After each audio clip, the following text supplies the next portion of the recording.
tuned in to the cold, hard truth.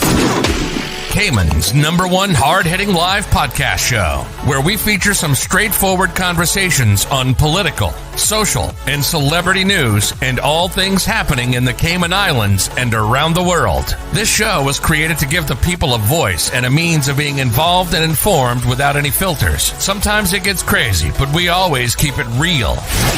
We bring you the tea, piping hot, so grab your favorite beverage and join the conversation via WhatsApp at 324-1612. Email tips@CaymanMarlRoad.com. Now, here's your host, Sandy Hill, broadcasting live from the beautiful Cayman Islands.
I should put on any lip gloss or anything this morning.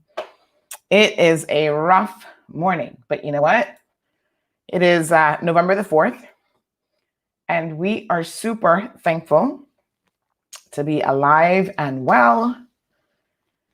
Despite being super tired this morning, we are here to drive this bus and to bring you guys up to speed on exactly what is happening right here in the Cayman Islands and around the world.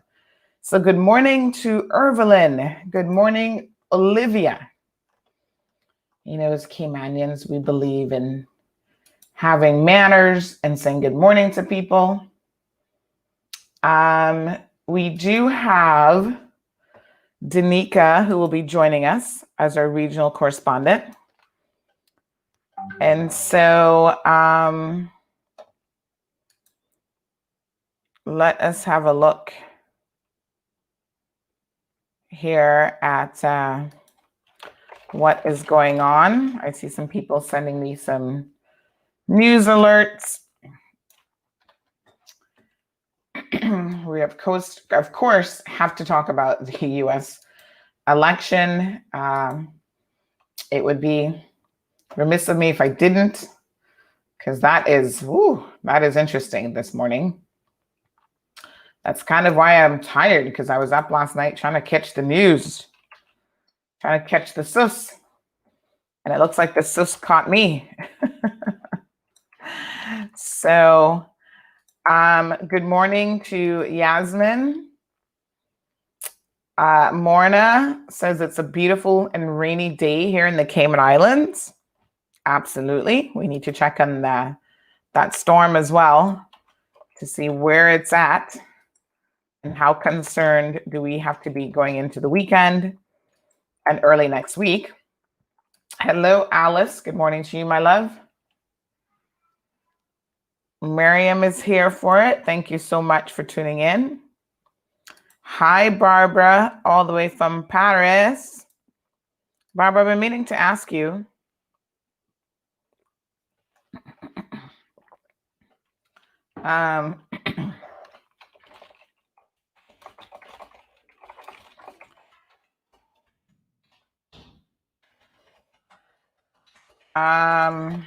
Yeah. My life today is going to be full of databases and so on. What a pain. I've been meaning to ask you, Barbara, do you speak French there in Paris? Tell us.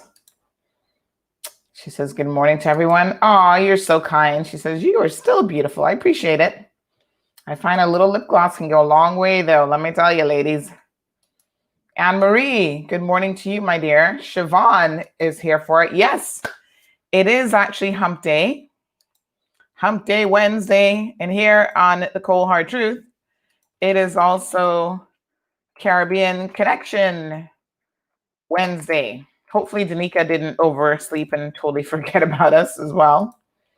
She should have her topics ready. Evelyn says, I don't have any fingernails left after last night. Well, everyone in the space of news is referring to the US election as a nail biter because it is coming down to the very nitty gritty. So, Evelyn, I totally understand why you have no nails left. I don't have any because I cut my nails, but every single Fox News, CNN News, the term that everybody's using is that this is a nail biter election. So where are we at this morning? There's some states that are still out. They're still counting. It could take them a couple days. This is where we're at as of 7:12 a.m. 227 electoral votes for Biden, 213 for Trump. There are 98 electoral votes left.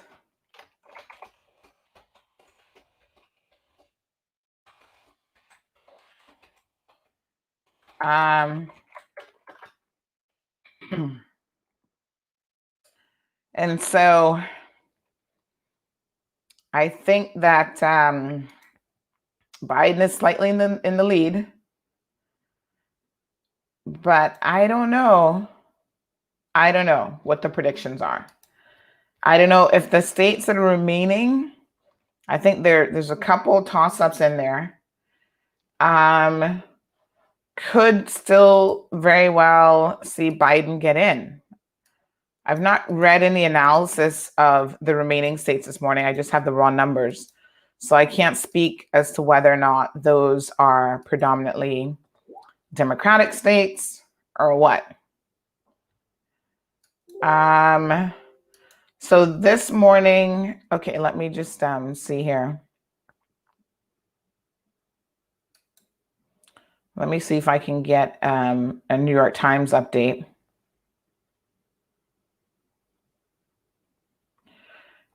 So 101.1 million Americans voted early and casting their votes and by mail-in before the polls even opened on election day. And they basically said that This is one of the highest turnouts in more than a century.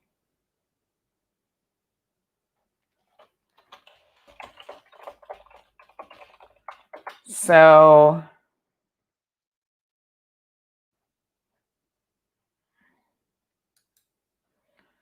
lots of historical things going on here.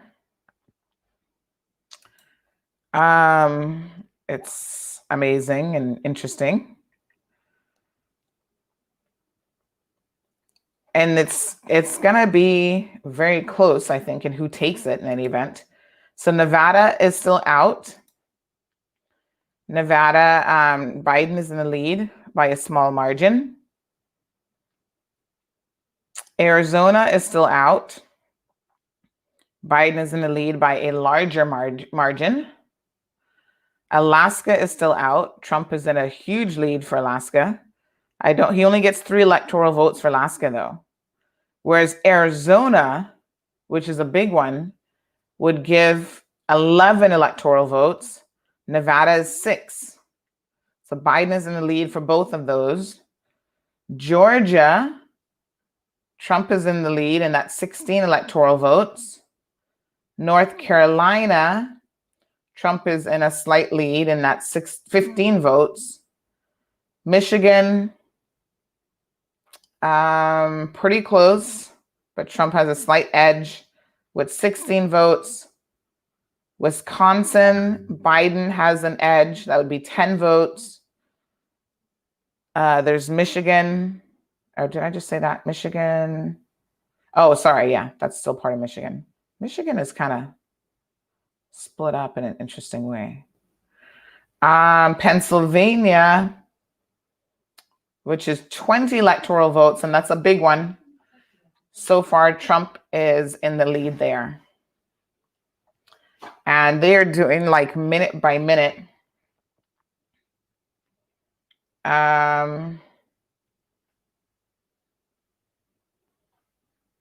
Pennsylvania is a big one. So right now, they're saying that Trump leads by nearly 700,000 votes in Pennsylvania. And Biden's chances there depend on whether or not he wins a large percentage of more than the 1.4 million uncounted absentee ballots. And some states will be out for days. So listen to this. Nevada, which could pick up 6, said that they are not going to provide any more information until Thursday, until noon Eastern time on Thursday. So they still have a bunch of mail-in ballots. The thing is, because so many people pre-voted, it's really difficult to say, how it's going to go. So it's crazy. It really is a nail biter, as Irvelin has said. So Nevada is out. No results there expected until tomorrow. Green Bay, Wisconsin is out. And that's where Biden has a lead. Because apparently one of the vote counting machines ran out of ink. And election officials had to return to City Hall to get more ink. So in terms of Milwaukee, the city of Milwaukee reported it's 169,000 absentee ballots and early votes. Joe Biden pulled to a narrow lead in Wisconsin. Green Bay's early votes remain outstanding. New York,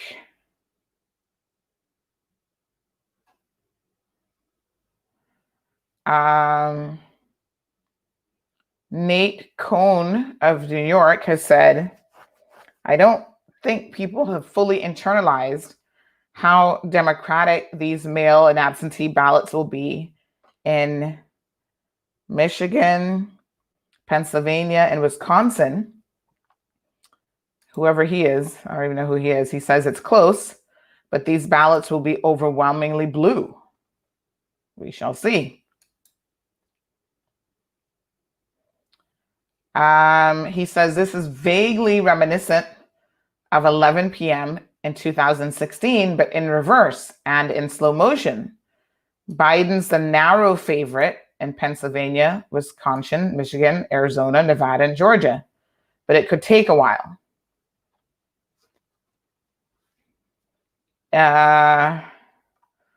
So we'll see. So their counting continues into today and tomorrow. And it's a nail biter for sure. So, yep, Trump took Florida by a large majority. Quite interestingly enough, actually. Good morning to Karen. Well, when I say large majority, 47.8 to 51.2%.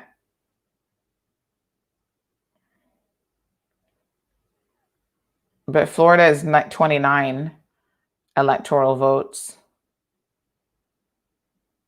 So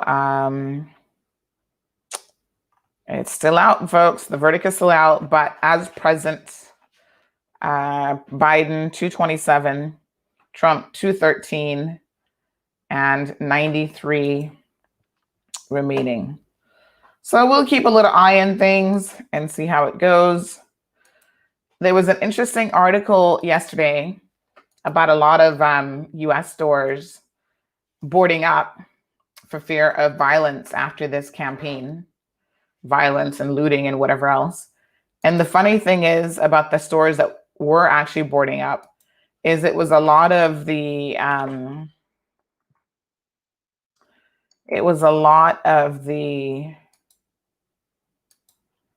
what would you say, high-end stores like the Macy's and whatever else.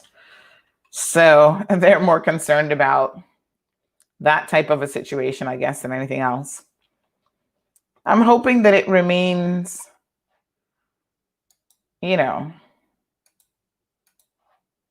calm, because honestly, nobody wants any drama.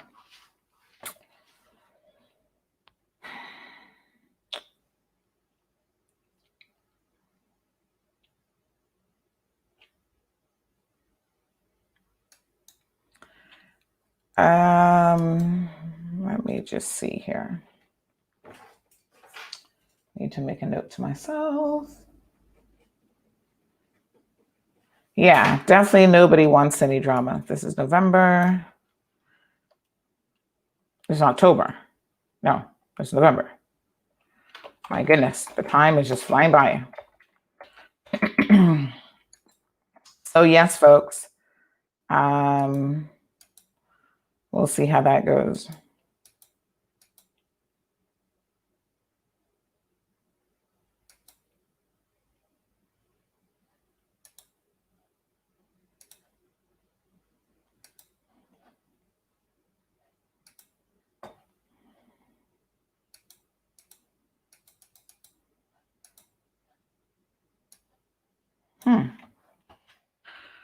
Okay, let me tell you, I'm discovering all sorts of issues this morning.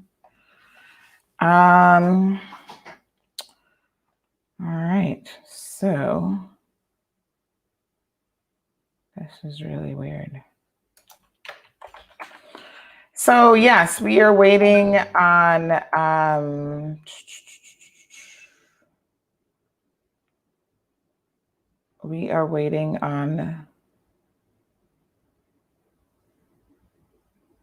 Denieca to join us. And see what we have in terms of regional news. And big news here in the Cayman Islands in case you missed it. Good morning, Mr. Walton. Thank you so much. I'm actually going to be going back to court today to listen to a case that is super interesting. So this medical facility called Doctors Express is suing the Cayman Islands government for what they say is issuing a defective search warrant. Now, you know, folks, that this is more than an interesting case for a number of different reasons. The leading case in this area was the one with Justice Henderson, who, as a sitting judge, had a search warrant served on him. Turned out that the court ruled it was frivolous and had a lot of issues. And so we return to this constant issue time and time again of JPs signing off on search warrants that they should not have signed off on. Allegedly in this case, but that has been proven in other cases. The other case where someone has won such a questionable serving of a search warrant is actually me. A lot of you may not know this, but I took on the government back in, oh my gosh, over 5 years ago for sure. It was a judicial review case. It may have been the last election or the one before. It may have been the last, was it the last election? No, it was before that.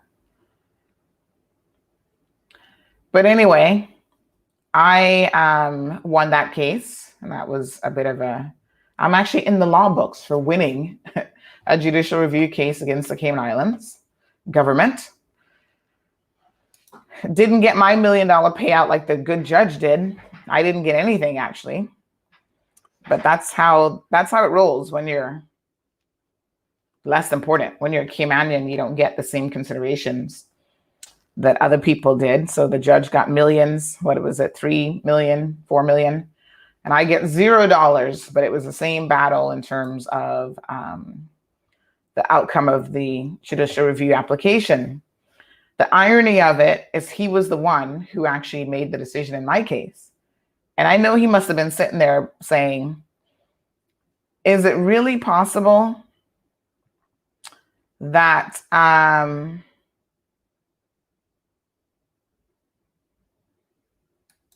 you guys are still making the same mistake? That's amazing. And so he was like, you got it wrong again. And it was only after my case that then they said, oh, we're going to put in place training for JPs, because they've been talking about it since Henderson's case, didn't do it. Years later, I sued them for pretty much the exact same thing. I mean, it was identical, right? So what they tend to do is, I've seen police do this, they go to people who are inept as JPs, little old people who don't even know. And you know, a JP, for the benefit of those who may not know, is an honorary position. And it's the sort of thing where, funny enough, someone said yesterday in court that what was required to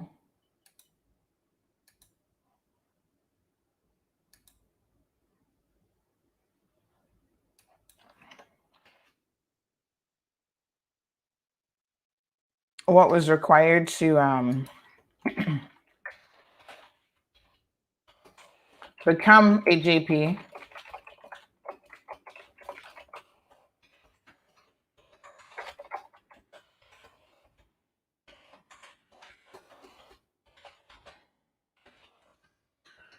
is that you have to be kissing someone's you know what. One of the other reporters in court said that yesterday, and it was a big laughing moment, because even the media, even the lawyers were like, oh, if that's what's required, then I'll never become a JP. So, you know, when we go to court, by and large, the media is there to observe and to watch the process. But during the breaks, we get to interact with some of the lawyers. We get to talk with them. And it's always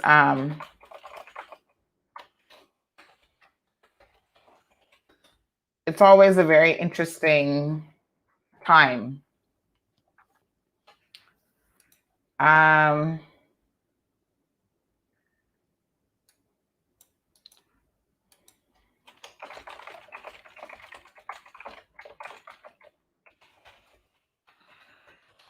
So we get to interact with them sort of, informally. And it's interesting to see the different personalities of the various attorneys that are there in court. Some are more friendly than others with the media. Most of them realize the power of the media. It's like on Monday, I was there observing. You guys know I also had a hearing on Monday, but I was there observing as well. And there's this guy, Darren Ebanks, who was accused of like throwing a dog up against the wall, beat up several women, beat up a man. So we had reported on his first case. We were the only ones, in fact, who had reported on it. And so we were there to observe. He was supposed to be in court, I think. No, I think that was Monday. Was that Monday? Yeah, that was Monday that he was in court. So anyway, he's getting his bail conditions varied so that he can be out and about a bit more, to go fishing during the day, because I guess he works on a boat.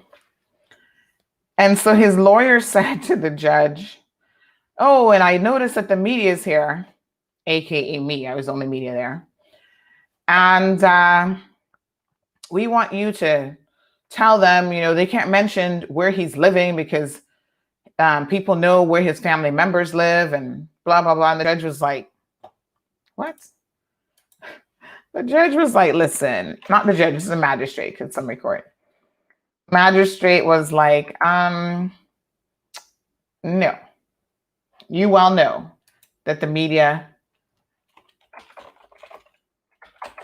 actually enjoys something called freedom of the press, freedom of speech, and it is a right or freedom that is jealously guarded, as they say. And so what are you talking about? I'm gonna put the link in the story here in case you guys missed this, because this was one that really surprised people in terms of the amount of violence that this man allegedly engaged in like a 12-hour period of time, basically. So the judge kind of dismissed it, and he said, "I'm sure the media is here listening to you and they'll make any notes that they need to make. But no, we will not be instructing the media how to write their stories or what to write or whatever." The interesting thing, though, is the comment that was made about us disclosing where Mr. Ebanks' family lives, I was confused about, because, he is on bail, and he was granted bail with a 24/7 curfew. And the only thing that we said is he's fitted with an ankle monitor to reside with an aunt in South Sound. So what? I mean, South Sound is pretty big. It's not like we said her address is 125 Ocean Lane Drive or whatever. So that one little thing he seems to be saying that we should not have said. The judge was like, yeah. And it's so funny how when lawyers, they read this long article, like if you go in this article in terms of articles, the length of articles, this is pretty long. In fact, the little voice feature that we've now added to the website says to read this article out loud to you, it's going to take 4 minutes and 30 seconds, which is considered pretty long, actually. Most are like a minute or two. And it talks about tons of other stuff. And there's that one little bit in there that he, it's open court. So it's not like this is a big secret.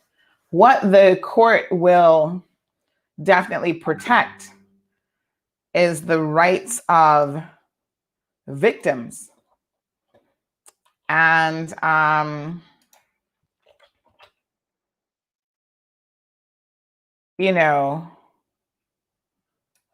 the things that we say about victims, we have to be careful not to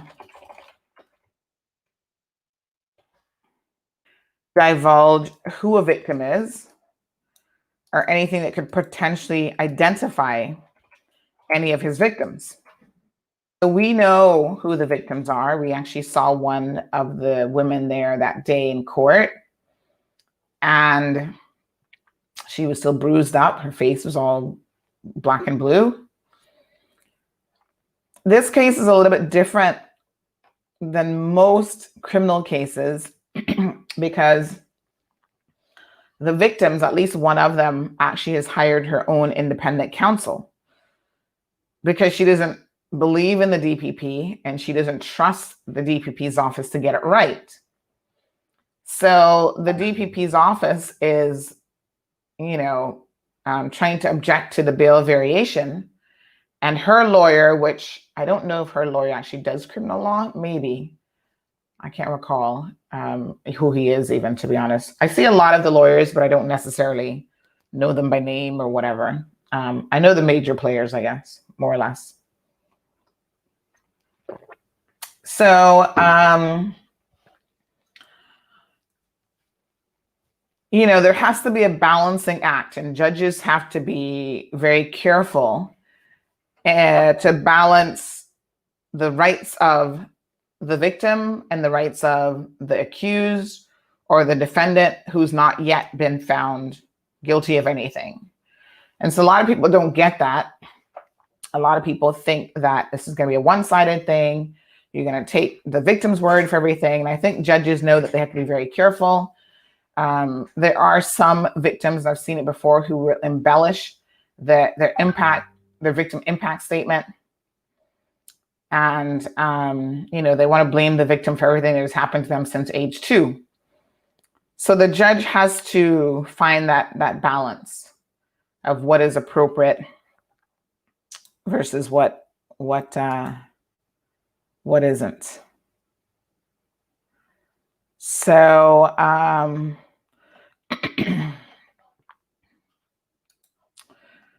it was an interesting day. I did sit in, Bruce, on part of the Doctors Express matter. One of the most interesting things about that case, actually, is who is there for the legal department. So Doctors Express has their lawyer. The DPP, or not the DPP, but this would be the legal department because it's civil action, has their 2 lawyers. And the JP has her own lawyer.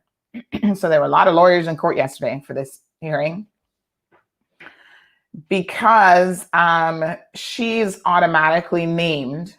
And when I sued, I remember years ago when I had my identical case with a judicial review application for a warrant that is defective, you have to sue the justice of the peace. A lot of people, my case was with a little man at the tire shop, Mr. I forget his first name, but Mr. Ebanks. And everybody was like, oh my gosh, I can't believe she sued Mr. Ebanks. I'm like, this isn't about Mr. Ebanks, but he is the justice of the peace who signed the warrant. So he automatically becomes part of the litigation process. I can't sue the government, sue the police, because you do the police, the government as a whole via the attorney general, and then the justice of the peace. I can't sue them and leave him out because he's part of the equation. And so he will be compelled to come to court and to provide evidence about the warrant and what made him decide to sign it and all these sorts of things. And quite interestingly enough, in that case, after some 23 years, I believe, of signing search warrants for the Cayman Islands government, Judge Henderson was shocked to, after he asked him the question about whether or not, I think I actually asked the question first and the judge was like, that can't be right, whether or not he has ever questioned or turned down a warrant from the police. And he said no. And he must have signed In that space, it would have had to have been hundreds, if not thousands, of search warrants. And the judge was like, that's unbelievable that you could be signing a search warrant for the police for 23 years and you have never, ever sought to question the merits upon which the police are asking you to sign that search warrant. And you've never turned any down. The judge is like, that can't be right. And he was like, yep. And that's why they were picking him. And that's why they pick certain people. And listen to me, if you are a justice of the peace, you need to be aware of the fact that the police will target you because of your lack of legal knowledge and your lack of understanding. So do not assume that because the police or customs or any other enforcement agency comes to you and pushes a piece of paper in your face and say, sign this search warrant, that you should willfully sign it just like that, willy-nilly, no questions asked, because you're setting yourself up to be part of this lawsuit and hiring yourself a lawyer to be able to defend your actions. And asking no questions is to your detriment. And I find that they like to purposely, they do what we call in law, when I was in law school, we talk about forum shopping. So in other words, forum shopping is where you try to find, the appropriate legal forum, like legal jurisdiction, that you believe will be more favorable to your case. And there are people who try to do that because they may have a choice of more than one jurisdiction for a lawsuit. And I find that the police do the exact same thing with justices of the peace.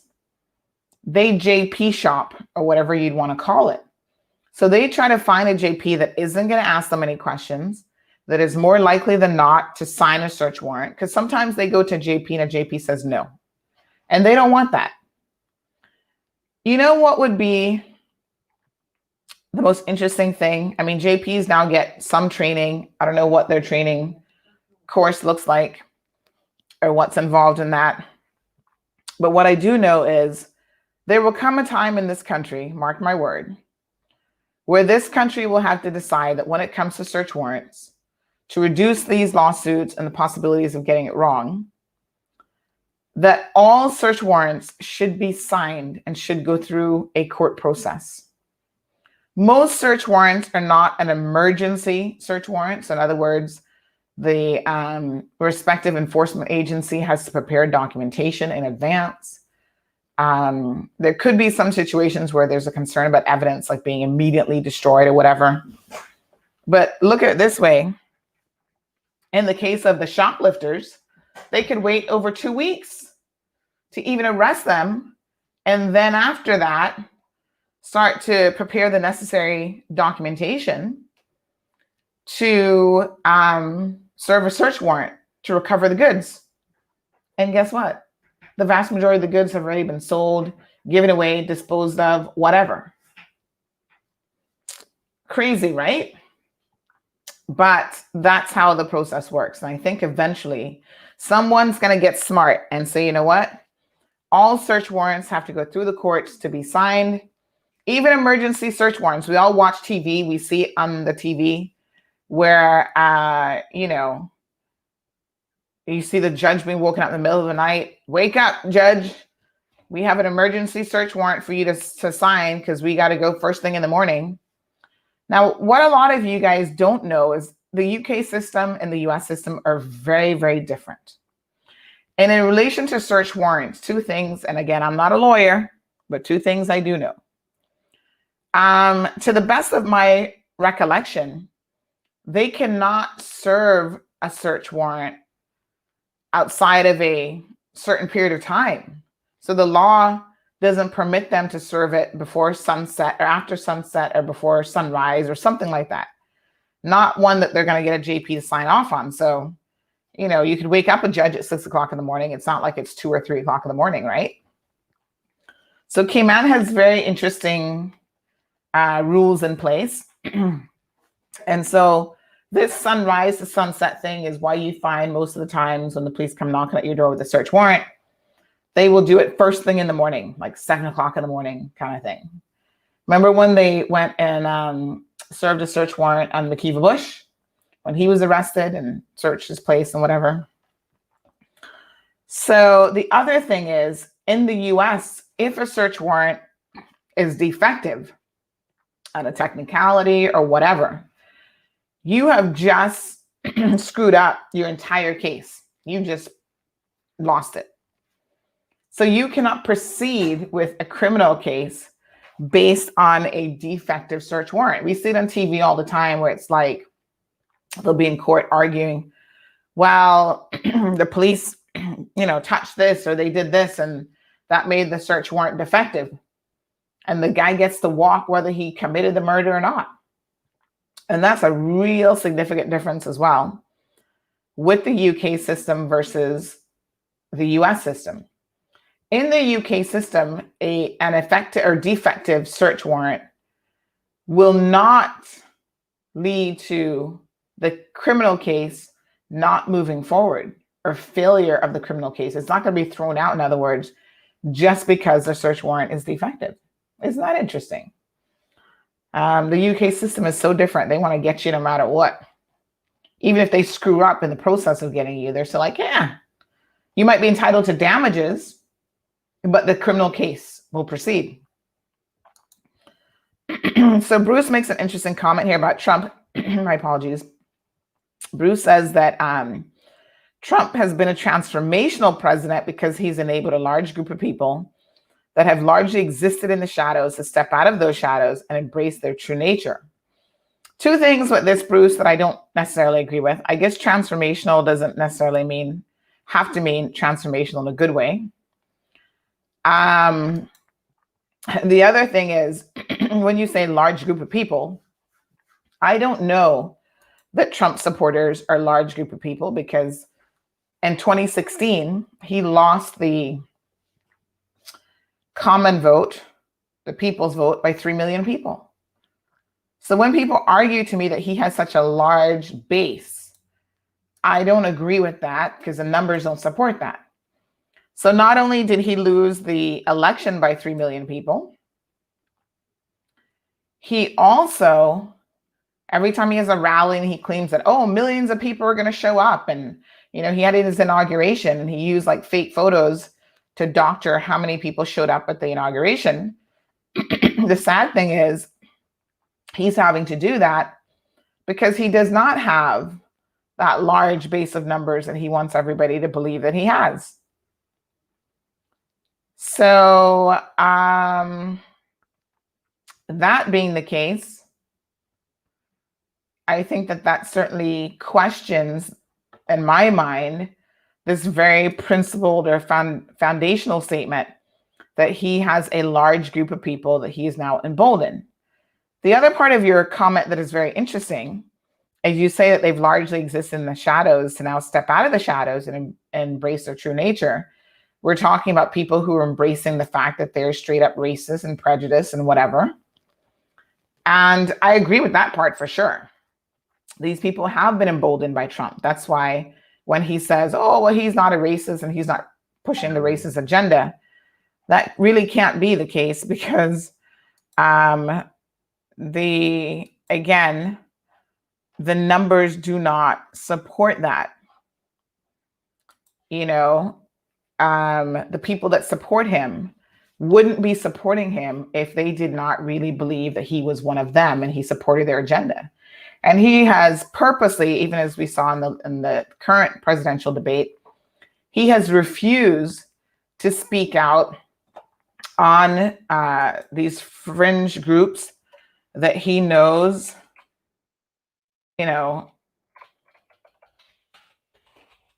are supporting him because they believe that he stands for a particular position. The exit polls have been really, really interesting. So, they do exit polls when people leave the voting stations. And the topics that have been coming up for the exit polls include the economy, the virus, and race. I think those are like in the top three. Actually, let me show you guys this, the national exit poll issues. And basically they were asked which of the 5 issues mattered most and deciding how they were going to vote. And of course, the results varied depending on where you stand. So if you were a Trump supporter, the issue that mattered most to you was the economy. And despite everything that is going on, those people still believe that President Trump has, made the economy what it is. So let's have a look here. So the economy, 35%, racial inequality, 20%, the coronavirus pandemic, which is interesting. I thought this would have been in the top 2, 17%, crime and safety, 11%, healthcare policy, 11%. But the issues were split and how people voted on this along partisan lines. For example, more than 4 times as many Trump voters said the economy was the deciding factor, whereas for Biden voters, they said racial inequality and the virus was the deciding factors. Voters were evenly split on how they see the US economy was faring. So 48% said it was an excellent or good condition, and 50% said it was not so good or poor. So again, despite it being the number 1 overall at 35%, it was split pretty much 50-50 almost on how people feel about the economy.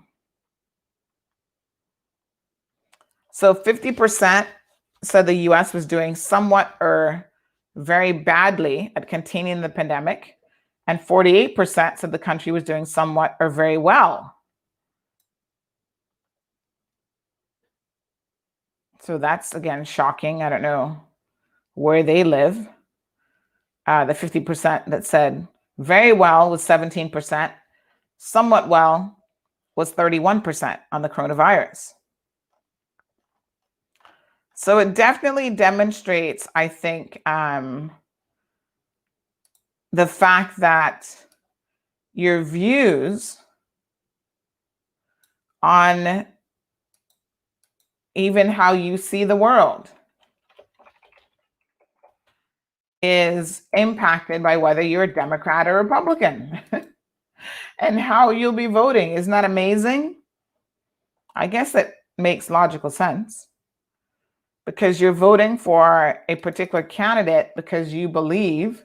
So if you're voting for Trump, you believe that the US is doing well or very well, somewhat well or very well with containing the coronavirus, which you think to yourself, who in their right minds would think very well, 17%, somewhat well, 31%, when they've had the highest daily numbers since the pandemic started.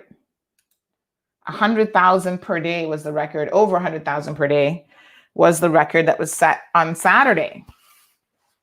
Yesterday was another record-breaking number with, I think, another 900 and something new cases for a 24-hour period, outpacing countries like India in terms of the virus. So people's reality, and this is what I always say, folks, and this is true. Your perception is your reality, whether it is accurate or not. And this is important for anyone who gets into the political arena. The truth doesn't matter to people so much as opposed to what they believe the truth to be. Think about it. So Bruce also shares that he is of the belief that Doctors Express has a solid case. Why would any JP sign such a defective warrant is beyond belief. Also, why Dr. Lee would go along with this whole thing is also concerning. Well, I mean, we don't know, the court hasn't found that it's defective yet. So the judgment is still very much out on that, first of all. But there's a lot of legal and factual issues that are coming out during the presentation of the legal arguments. So no one can at this point say whether or not they're in solid legal footing or not, especially when you don't know all the intricate details of how the search warrant came about, why it was signed, and what was the legal justification for it. Again, I think this is one of those issues, Bruce, where if you support cannabis, if you support cannabis in all forms, then you think, well, what's the issue? What's the difference between the approved medicinal cannabis oil, which is what the law says, versus a vapor? In your mind, it wouldn't make a difference.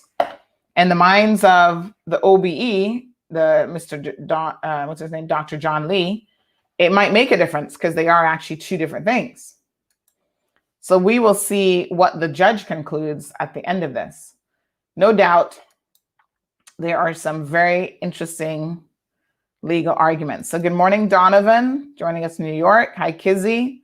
Sai is here. Thank you so much. Good morning, Brandon. Sue. President Trump is saying that he won. What a hot mess. That dude. Cameron. No, the temporary issue did not lay this issue to rest. Like I said, I was the next person after that to challenge a search warrant. Bruce says, while people speak about the presumption of innocence, the truth is that most people give the police and the prosecution the benefit of the doubt because of an assumption that those entities are honest and truthful by default. JPs need to be properly trained and certified, and they definitely need to be held accountable for their decisions. Maybe JPs feel that way about the presumption of innocence and guilt, and given the police, a bit more credit. But I don't think the average person believes that. And that's why a lot of times when cases go before a jury trial, the DPP ends up losing because the people sitting in that jury box are like, no. So Kathy says, I hope when it's finished, he can lose. He's crazy. That's why he put that judge in before election to do what he says. So Kathy is not a Trump supporter. Louis says a hero of the pandemic in the US will be the next president, was my prediction back in March. Well, I don't think there's any heroes right now, to be honest, Louis, of the pandemic in the US. They've got a long ways to go. And you know what? Whether you support Biden or you support Trump, at this particular junction,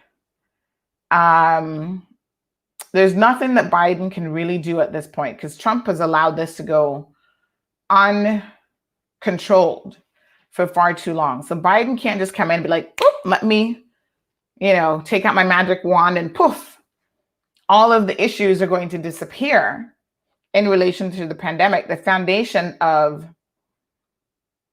just utter failures has been set, and it has set an entire chain of events in motion so that, yes, Kathy, yesterday's 900,000 plus daily cases is an indictment on not just the Trump administration, but also all of America. Because remember, folks, it is the Americans who believe the cockamamie stories that it's under control, despite the numbers saying it's not. And it's also the Americans who are refusing to stay home, refusing to wear masks, refusing to wash their hands even, because everything they get involved in and everything they say, it is like, oh, this is my right. You're infringing on my rights. They're not concerned about people's rights to live and to be healthy. They just want to go out and do what they want to do and party and have a good time. If that means catching the coronavirus in the process, then so be it. So I think that honestly, things are going to get a lot worse in the US. before they get better with the coronavirus, and a lot more people will die. And unfortunately, I personally believe it is a necessary situation because otherwise Americans are not taking it seriously enough. They continue to talk about their freedoms and their rights and, oh, I'm not going to take a vaccine. I'm not going to do this. I'm not going to do that. And the only way that they will start to change their mind is if a good number, and 200,000 isn't enough. And I hate to say this because these are people's lives that we're talking about. It's only if a good number of Americans, prominent Americans, people like Trump and other people who've been lying to you about the coronavirus, telling you not to worry about it, it's not that bad, it's just a common cold or flu. When some of those people start to drop like flies and really feel the impact, the true impact of the coronavirus, which they never do really because they have access to the best medical care. They're not the ones who are going to be sitting in a city hospital in New York on a ventilator that is being shared with other patients. So they get to go to facilities that can, they can rake up a medical bill of $1 million for a couple weeks or a month of stay at a hospital, the best of the best, because they're in the upper class of the society. But until this virus really starts to take some of those people off their peg, I don't think Americans are going to wake up and they're not going to get it. And that is why I remain really firm in our position that, we have to be careful how we reopen our borders and who we let in, because these same people come here with that attitude. They have been known to doctor documents in the Bahamas, claiming that they've had a COVID test and that they were COVID free. So if they're going to lie and make up stuff like that, my God, what wouldn't they do, right?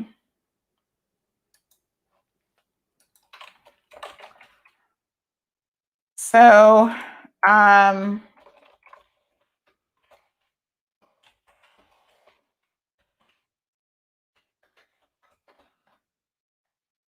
it's gonna get a lot worse before it will get better. So Cameron says, can't please them people. Man, lock the border. He's a xenophobe. Lock the place down. He's a dictator. They have rights. Well, yeah. So Jonathan says the USA, third world status, unbelievable behavior. Yeah, and they're supposed to be a first world country, or so they want us to believe. It really demonstrates how a superpower, they get to make up the rules as they go along. They get to set the standards. We've known this even in terms of financial services. They get to set the standard for how everybody else should behave and how everybody else should operate and what democracy is and how democracy works. But when it comes to themselves, they just do something totally different. Bruce says, why would someone reject easily provable facts? Bruce, that's the $1 million question. You're asking me? It's a certain level of ignorance. The president does it every single day. People can prove that the things that he's saying are just an outright lie, misinformation, whatever, and he still says them. And people still listen to him and they still take in what he says. Did you guys see the video that we posted yesterday? I thought that video was so interesting, where he was asking about whether or not he's written a winning speech or, congratulatory speech or a concession speech or whatever. And this guy is so stupid. I mean, that's the only question, that's the only word that you can use to describe the president of the United States. Listen to this. I see Denieca has joined us. Denieca, I see you're in front of a window. Can I make a slight suggestion to you? Never sit with light behind you because it blows out your actual face and we want to see your pretty face. So I don't know if you have an option to close whatever is behind you that's letting in all that light, or to actually move your position where light is like in front of you as opposed to behind you. Denieca got herself one fancy apartment, looks like there in Jamaica, child. Got all kind of fancy windows in the background. But I'm going to play this video. I'm just trying to upload it, where his response to the question, anyone who believes that President Trump is intelligent needs to have their brain cells checked. You can believe a lot of other things about him. He's pro-American. He, pushes a certain agenda in America, all those things. But if you believe this man is intelligent and he can intelligently answer a question, you need to have your brain cells checked, because he is stupid. When I listen to the way in which he responds to questions, and people make fun of him because of his mannerisms, how he does this thing with his hands. And he's like the biggest of the big and the ugly and the fugly. And yes, we're going to have the biggest of the biggest victory when it's like a slim margin. Like all of that stuff is posturing. But listen to how he actually answers his question. And when I listen to him, I cringe because he's stupid. Listen to this. Please. How are you feeling today, Mr. President? I feel very good.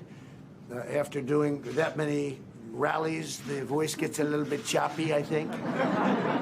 God did not design it for that much, but we did a lot of them. We did actually 6 the last day because one finished at 2 in the morning.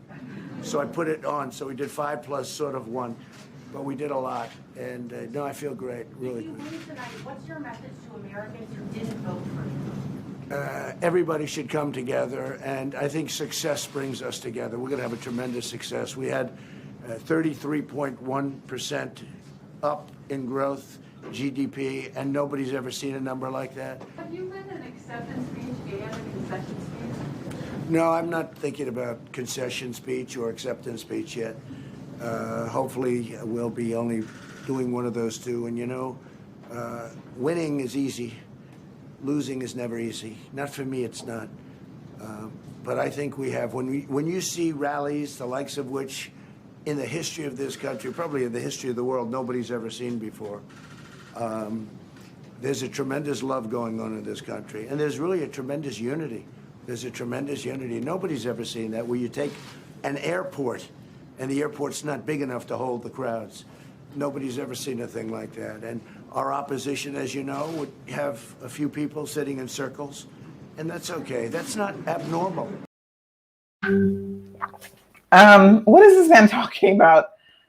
An airport full of people and opposition sitting in circles, and I mean, all that stuff is ridiculous. Unity, the U.S. has never been more divided, ever. And if you live there and you sit down and you listen to this man and you think that the country is unified, you're stupid, just like President Trump. I'm just going to be very honest with you. What I found most amazing about what he said, though, is when he actually said, he hasn't written a speech, a congratulatory speech or a consolatory speech, because, he's not even thinking about that. That's because he doesn't plan anything. He just operates by the seat of his pants. He says whatever he wants by the seat of his pants.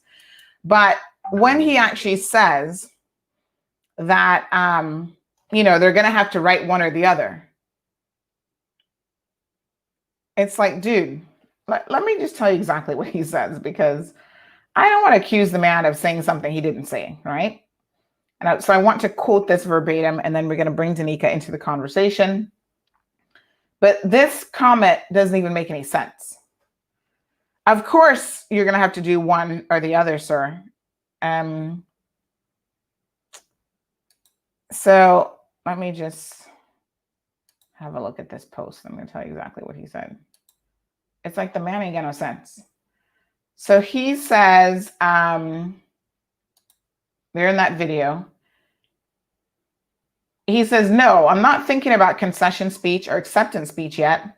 Hopefully, we will be only doing one of those two. What do you mean, hopefully?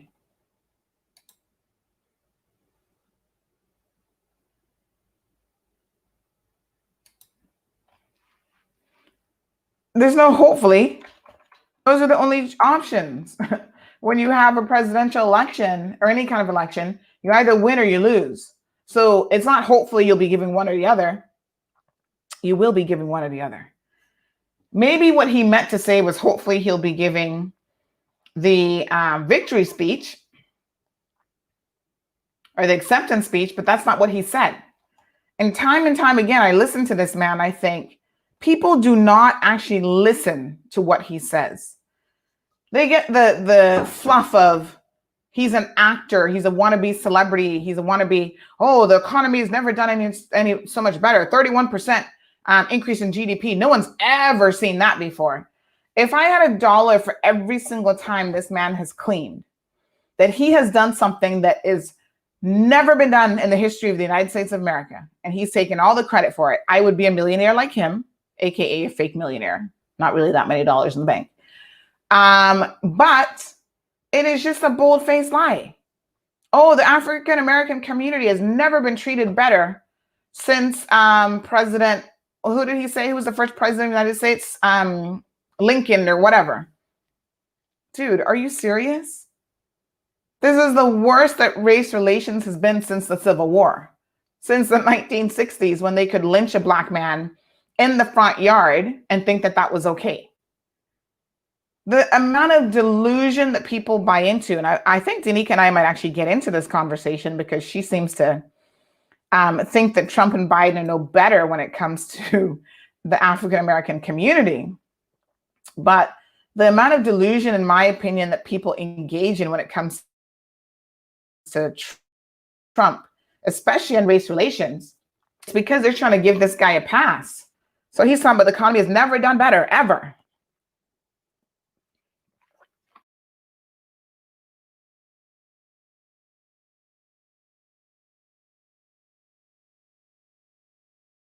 Well, that happens to be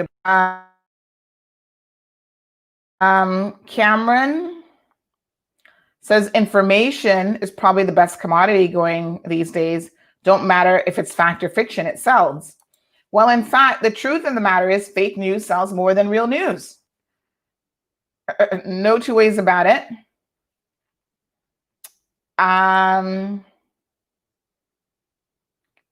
Walton says, I Googled street smart and the definition is Trump. Sue says, can't understand who the hell voted for him. Miami people, God knows. Cameron, he meant the hopefully will be, meaning the one that is acceptance speech. Well, he never says what he means. And we always give him a pass. We always give him an excuse, right? It's like when he talked about people injecting and taking disinfectant and bleach and whatever. The amount of ways that people twisted that. Oh no, what he actually meant to say was, when can the man ever say what he actually means to say? Let me just ask the question. Is he that stupid that he can't ever think about a question properly and just answer the freaking question the way that it should be answered? Every response is just stupid, blown out of proportion, misinformation. And then his supporters, oh no, that's not what he meant. Because we're all psychic and we're supposed to know that what he says isn't really what he meant. How about getting him to say what the heck he means? What is he talking about? Oh, we're turning the curve with the pandemic. This is almost over. And that's a lie. That's factually not correct. It's the worst that it's been since it started. And now they're going to make excuses for that sort of response as well. I've never seen anything like it in my life. Jonathan says he's a true picture of Americans. And again, I don't believe that, because last election, 2016, he lost the general election by 3 million people. So at least 3 million Americans do not think like him.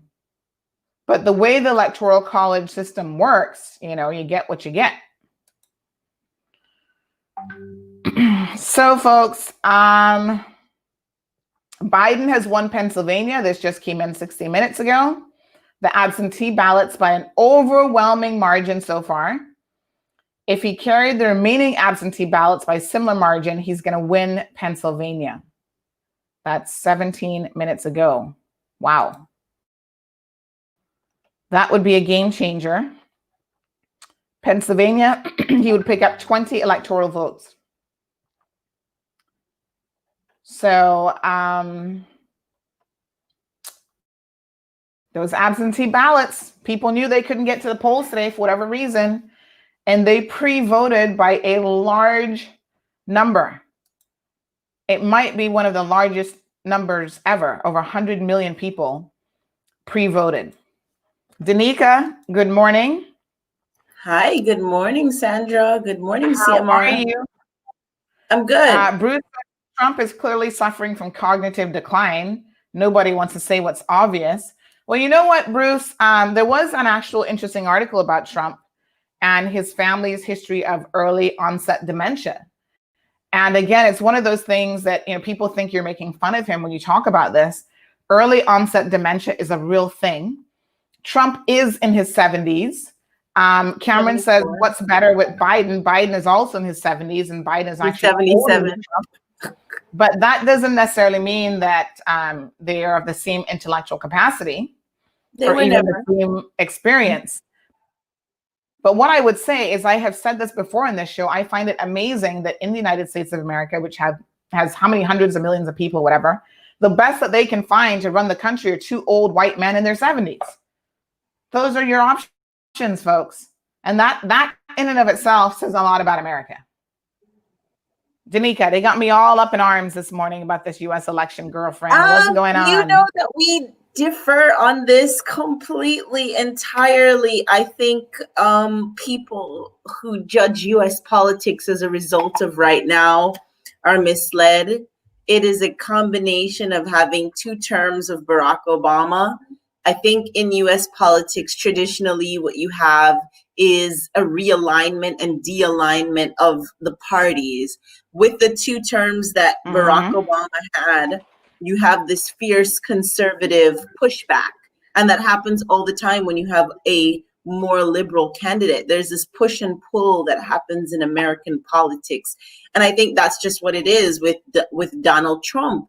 I also think we are also in the age of reality TV show politics. It's happening all across the Caribbean. It's about how you look.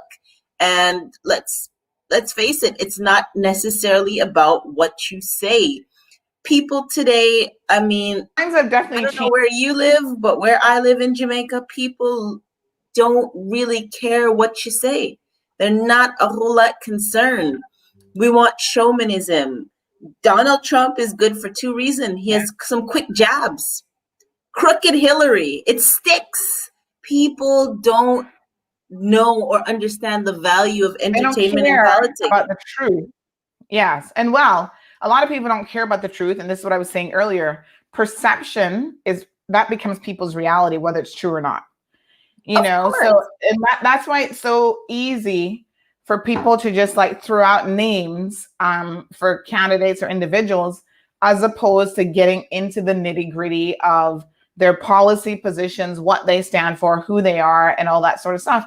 Even in local politics, we're about to get into the silly season.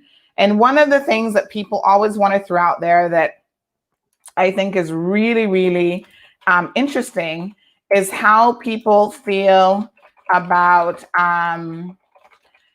you know, a Caymanian and their feelings about Jamaican nationals. And I'm going to say this because obviously you are our regional correspondent. You're in Jamaica. So one of the things that people like to say is, oh, that political candidate doesn't like Jamaicans, because somehow that in the minds of people who have acquired status here and are now voters, vast majority Jamaicans, will play a part in their decision about whether or not to support an individual. But the history, the track record of that person, people know nothing about. So it's just a convenient way of trying to quickly discredit an individual. Oh, well, he don't like nobody from Jamaica, or he's white elite or whatever. And it's just a quick way of trying to discount anyone without saying right. But that's what they've done with Donald Trump, which annoys me. They've gone and said things like he's a racist, he's a this. And Donald Trump, I don't know. We have evidence to that. This is the difference with Donald Trump. Listen, here's my problem with the racism of evidence. Going back to the 1970s. Donald Trump probably doesn't like his wife. I'm going to go on record and say that. He doesn't like anybody. I'm not so sure he has no specific problem with Black people. I'm not so sure he has a specific problem with any group of people. He's a man of convenience. He was going to build a wall to keep Mexicans out. Then he goes and he says, I love Mexicans. He is not a person that can be trusted on face value. Donald Trump will say whatever is appropriate in that moment based on his crowd. That's what I think it is. He's 74 years old. Is he racist? Likely. The same could be said about Joe Biden. If you want to go on voting record and voting history, people are going to say, well, if you want to get all intellectual, Joe ain't no savior of Black people. People in America need to wake up. Stop bringing race into the conversation, because you have two white men, both blue eyes, from places that I think, based on their upbringing, they probably have some hints of racism. It's just a reality of the time when they were born.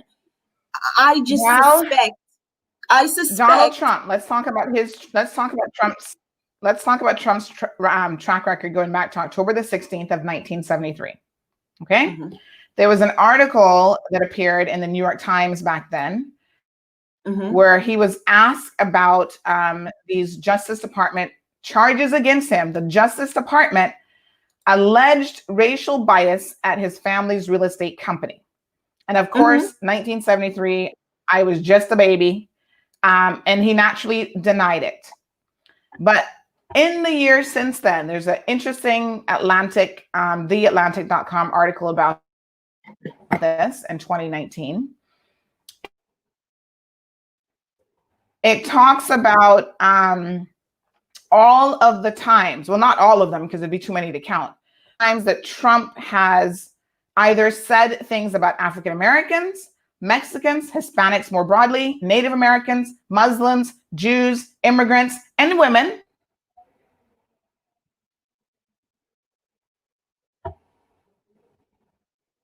So I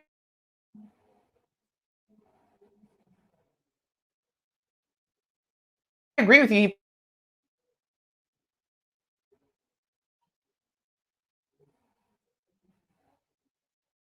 Sandra?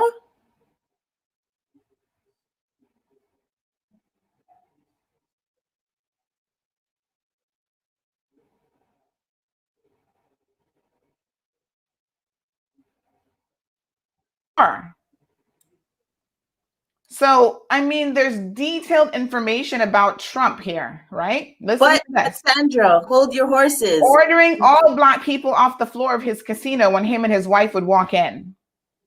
Sandra. No one can point. You can say what you want about Biden. Yes, he's a white man with blue eyes. He has a crime bill in 1994 that adversely affected African Americans. That's he does not pass a crime bill by himself. We are talking. He didn't, but he supported it. Donald Trump was never in power. So you found one instance, and I can find 50 with Trump. But Sandra, here's the big deal. Here is the big deal. We are trying to say that one is less racist than the other. It's not a strong argument. Most politicians go into power, turn their backs on. I don't believe that that's the argument. I'm not of the opinion that one is less racist. I don't think Biden is racist. I think Trump is racist. Well, so this isn't a question of less or more racist. I think that's what it is, because he supported a crime bill that may have marginalized or disenfranchised African Americans. Show me which crime bill doesn't do that, would be the question I'd ask you. Oh, fine. That is why there is a disproportionate number of African Americans incarcerated in prisons in the US than any other nationality, no matter what state you're in. And that's why there's a disproportionate number of African Americans, no matter what you get pulled over for, you're more likely to be charged and to go to jail. So that has nothing to do with Biden. He is part of the larger system, which overall disenfranchises all people of color, all minorities, including Hispanics, despite some of them saying that they support Trump. But I mean, I think people are missing the point here. Black voters are going out to vote for Trump too. Hispanics are going out to vote for Trump. Latino is nothing. I keep saying this term is so weird. You can be a white Latino, you can be a Black Latino. The truth is, many of them are in agreement with the things that Trump say. The things that you point out, saying whatever he did on the casino floor doesn't stick against their own Black people. Latinos are prejudiced against Black people. Black people don't like other black people. Are we not going to say that? We're not going to address the little thing in the room? I just said it, but that doesn't mean that they're the majority voting for Trump. They're not the majority voting for Trump. I would say to you that the majority of Jamaicans would live in Florida. I know many Jamaicans who hid and went and voted for Trump yesterday. Miami-Dade, Broward County. What do you want me to do? I didn't make it up. But listen, that is anecdotal, information. The statistics are over 80%. Like Donald Trump. That's but Denieca, Sandra. The numbers don't lie, Sandra. Yes, and the numbers show that over 80% of the people who voted in Florida who are black voted for Biden. Listen. So you can't say the majority of black people are voting for Trump because that's not. I'm not saying that. I'm not saying that. I'm saying that there has to be people in our community that are lying to us, going to the polls and voting for Trump. They're on social media and showing their true colors. They're not lying. I don't see them on my social media page. Everybody was talking about Joe Biden, Joe Biden. I'm like, let's see. Because in 2016, I remember how I felt. In 2020, I know how I feel. I feel it's close. I feel that it's not over until it's over. Trump lost the popular vote by 3 million people in 2016. Yes, so but America is not a democracy in that way. It's not a democracy in that way. We all know that.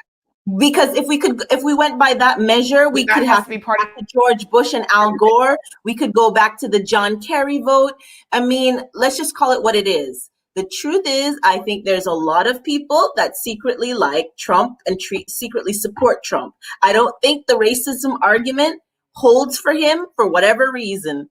I think there's equal opposition on both sides as it relates to this race relations. Race relations is very deep for me in the United States. And I remember when Barack Obama went to Flint, Michigan and drank that water that those people that were overwhelmingly African American were being given when they were trying to reroute the pipe from Lake Huron. That changed Barack Obama's presidency for me. Everybody comes to power on the pretense that they're going to help Black folks.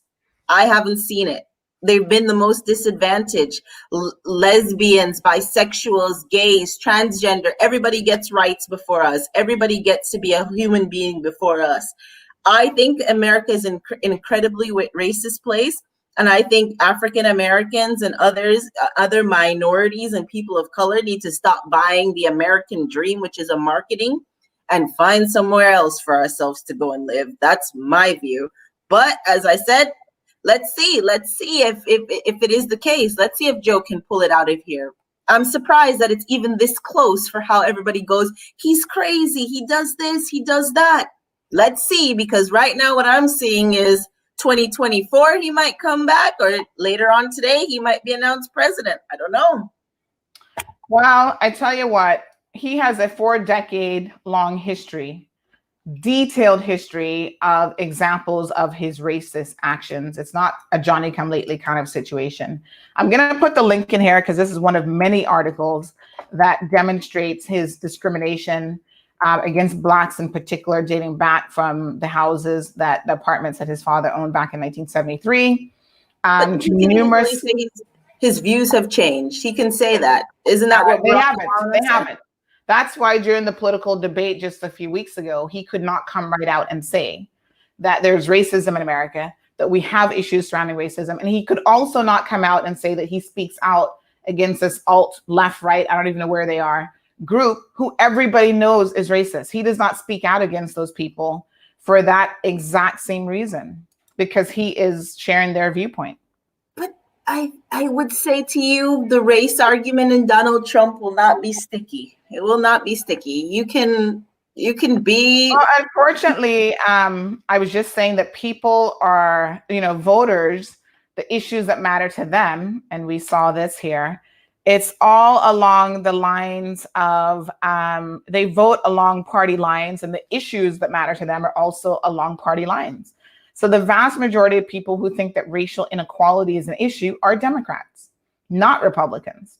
And the vast majority of people who think that the economy is more important than anything else would be the Republicans. And that is why they say they're willing to support Trump no matter what he does.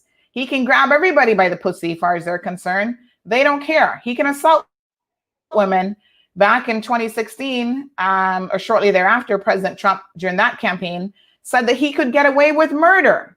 And so we have to accept that President Trump knows and understands something about the American people, that he could murder someone and he would still have his supporters who see nothing wrong with his actions and who will say, well, the economy is good.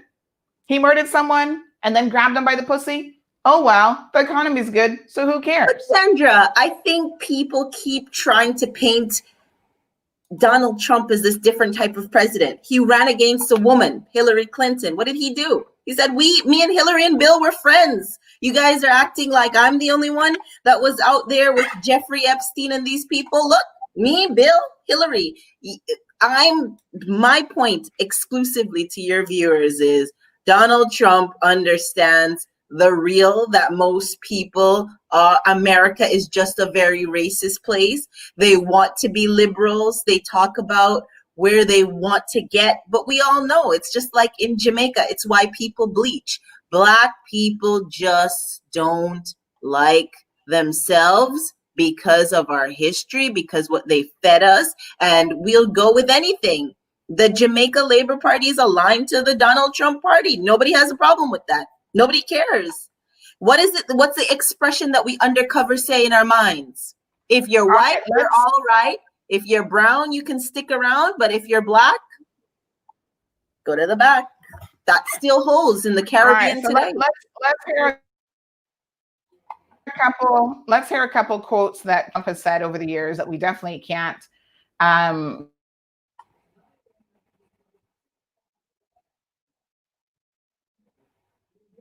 say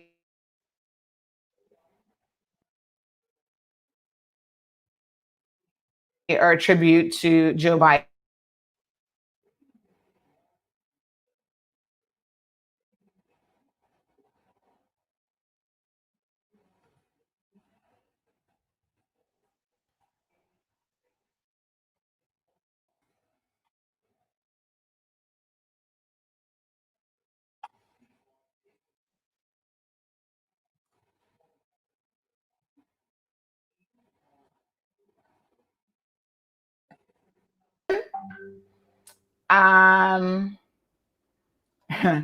He says laziness is a trait in blacks. That is a comment from 1991. He talks about being a well-educated black. That was a 1999 interview where he says a well-educated black has a tremendous advantage over well-educated white in terms of the job market. What world does he live in? Wow. He calls black people, he says they're rapists. Some, I assume, are good people. That was actually attributed to Mexicans. My apologies. He says, I have thousands of Hispanics that work for me. Let me see. Oh my gosh, there's been so many that it's kind of hard to pinpoint. But listen, I guess everybody has an opinion.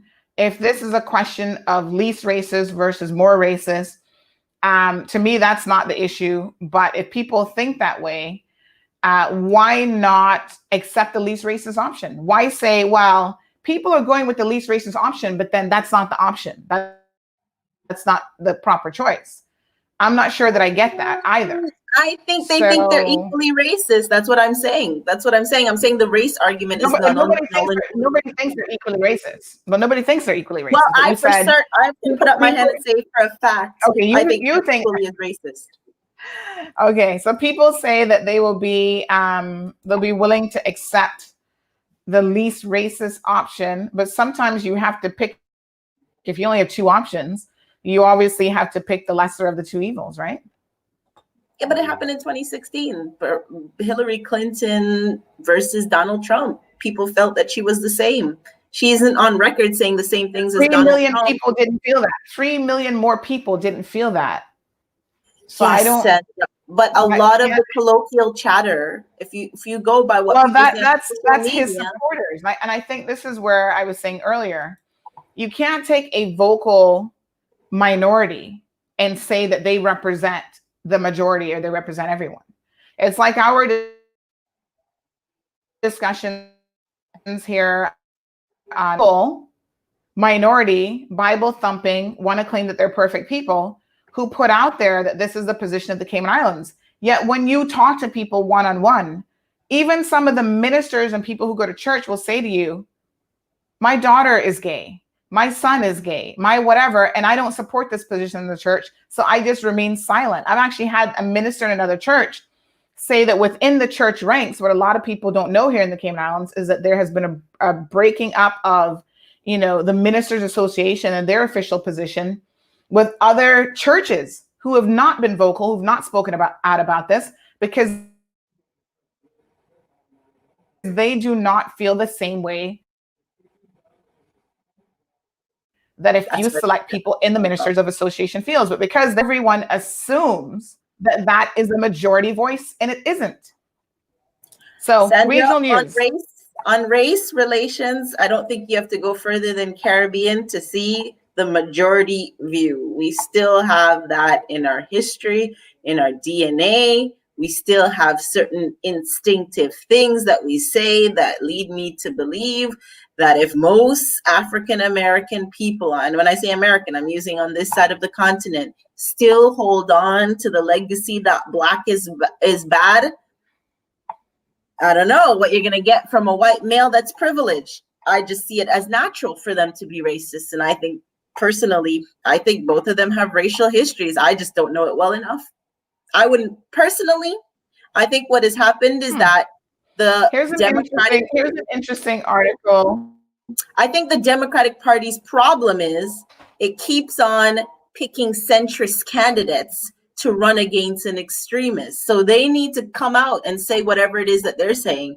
But how can they do that when their sponsors are big businesses who, in fact, like Trump's tax policy? So I feel like, I don't know if they're really thinking. I think that one of the candidates that I really would have supported and I think would have done way better against Donald Trump is Bernie Sanders. But I might be in the minority, and I just don't think I've seen a performance from a person like Joe Biden where I felt was really strong throughout this election. And I think he allowed Trump to say things, get away with it, and he didn't show his strength in a way that I would have appreciated. But as I said before, it's up to the American people. I don't think it's over yet, but I'm definitely surprised by where we've gone.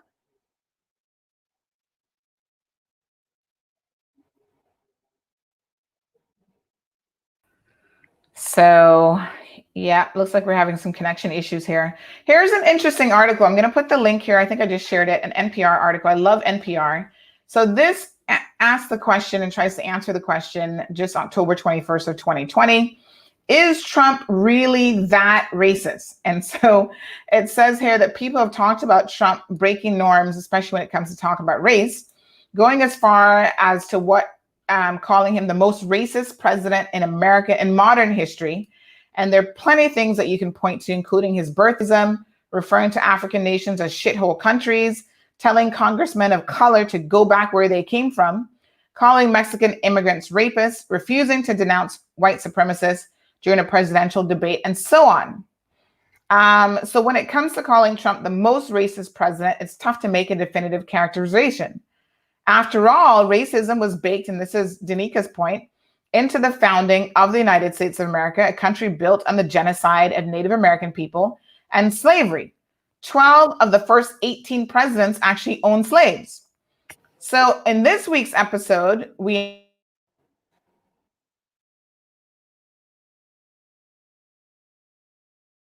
asked the question, is Trump the most? When we say racist, we're not talking about what Trump or any other former president believes in their heart of hearts.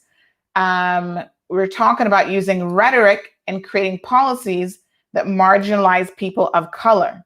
So this is a very interesting article, and I think that you should have a read of this. I think NPR tends to be very balanced in your approach. So one of the questions is, and again, this lies at the very foot of what we're trying to say. So you're saying that Trump is not unique, but he has upped the ante on race. And this is how this person responds to this. I think this is, again, where we probably differ in our thought processes. Hopefully Denieca can jump back in. Looks like her connection dropped out. But this response says he's upping the ante and he's saying the silent part out loud, which matters. By saying it out loud, he grants it more legitimacy and he gives it presidential weight in a way that's different. Since the 1960s, lots of presidents have played to the racial backlash in the United States. President Nixon ran a whole campaign in 1968 about law and order, which was basically a coded way to talk about it. In his perspective, what radical civil rights organizations were doing to the health of the country. In the 1980s, Ronald Reagan constantly spoke about welfare queens and characterized poverty as an African-American issue and was criticized rightfully for using that kind of rhetoric and tapping into that kind of anger and anxiety in white America. But Trump just says it out loud. He's very direct. And I'm not surprised when I hear it, because I think this has been a much bigger part of the Republican politics than people have acknowledged. And I'm not surprised because he's doing this since he first ran. So this is very, very interesting. It's one thing to maybe have some racist thoughts. Denieca says we're all prejudiced at some level, but this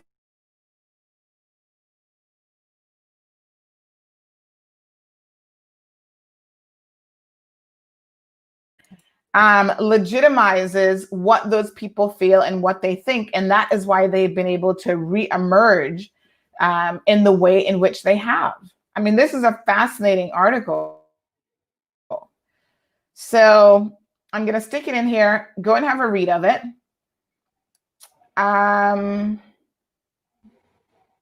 Yeah, this is a really good one. I think that addresses it in terms of the legitimacy that he gives these groups and the entire topic. And so he doesn't, even if he has those thoughts, and we all think, well, everyone has those thoughts at some point or another, we're all racist, we're all prejudiced. The difference with President Trump is he says nothing with, as a president of a country, of arguably the world's biggest country in terms of power, I guess, he has no issues with actually saying those things and giving them a sense of legitimacy and empowering the people that he empowers. Vox.com also did in June of 2016 an article entitled Trump's Long History of Racism from the 1970s to 2020. It looks like the article was updated in August the 13th of 2020. And so they go through this and talk about the trend has continued into his presidency. Trump repeatedly made explicit racist and otherwise bigoted remarks, from calling Mexican immigrants criminals and rapists to proposing a ban on all Muslims entering the U.S. to suggesting a judge should recuse himself from a case solely because of the judge's Mexican heritage. The trend has continued into his presidency, from stereotyping a Black reporter to pandering to white supremacists after they held a violent rally in Charlottesville, Virginia, to making a joke about the Trail of Tears. Trump hasn't stopped with racist acts after his 2016 election. Most importantly, Trump has called the SARS-CoV-2 virus the Chinese virus, Kung flu, racist terms that tap into the kind of xenophobia that he latched onto during the 2016 presidential campaign. His own advisors have, again, based on the fact that he sees nothing wrong with it, they jump into it, calling it the Kung Fu flu, a highly offensive term. Trump insinuated that Senator Kamala Harris, I always pronounce the first name wrong, who is Black, doesn't meet the requirements to run for vice president, a repeat of the birther conspiracy theory he perpetuated against former President Barack Obama. So this Vox.com article goes on to say this is nothing new for Trump. In fact, the very first time Trump appeared in the pages of the New York Times back in the 1970s was when the U.S. Department of Justice sued him for racial discrimination. Since then, he has repeatedly appeared in newspaper pages across the world as he inspired more similar controversies. And so they have a list, what they say is his long history of racist controversies: 1973, the 80s, 89, 91, 92, 93, 2000, 2004, 2005, 2010, 2011, 2011. And it goes on and on and on to present day America. Nobody can say that about Joe Biden. No one can say Joe Biden has a long history, specifics of, example, this date he said this. The most you got, Denieca, is, he supported a bill which was brought by how many other people that marginalized. Well, Sandra, I don't know, Joe, but I'm not here to defend Donald Trump. I'm only suggesting to you. I'm not a Trump supporter. I'm not here to defend Donald Trump. I don't know Joe Biden's history. I only know that what I can see with my own two eyes and what I can perceive from when I talk to people and how they speak. And I just don't think the race argument or pandering to race with a 79-year-old and a 77-year-old carries much weight. Maybe Joe is not documented, but I remember how they did Hillary. I wasn't a Hillary supporter. I wasn't a Donald supporter. I just thought to myself, based on what they did, they showed them both with Jeffrey, or was it Harvey, or whomever the Hollywood person was. And you went, okay. Here we go. So they're friends behind closed doors. That's all I'm saying. I don't know what their personal views are. I'm not here to justify Donald Trump. I think he's as outrageous as anybody else, but I think people need to be. It's not even.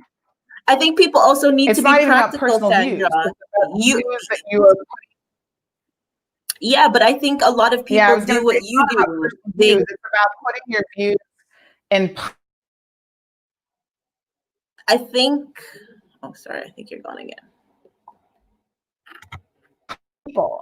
This one article in the Guardian says that what he has done is he has let racism out of the bag. I agree, Sandra, but I think that when you have a Barack Obama, which was very liberal, you're going to have this pushback. And I think that's just what Donald Trump's president realizes, and it pulls a lot of people from out of the woodwork to say what they actually mean, because I think we really need to address race relations, and I think that's what it is. I'm only saying to people that I don't think the conversations that they have on CNN, MSNBC, I think they're very one-sided almost, because it goes against the fact that we all have public views and we all have private views. And I think that's the issue with Donald Trump. He says things that people think in their head that they naturally believe to be true, whether they want to say it to you or not. People in the United States will be like, oh, we're so happy to embrace you. I grew up in Canada. I've seen it before. They will say Canada is not a racist place. I grew up there. I know what it's like. I know the impressions that I got from different people. I was hired sometimes because people mistaken me from not coming from Jamaica. That's a fact. They'd be like, oh, we never knew she was Jamaican. That's how white people that I've encountered behave.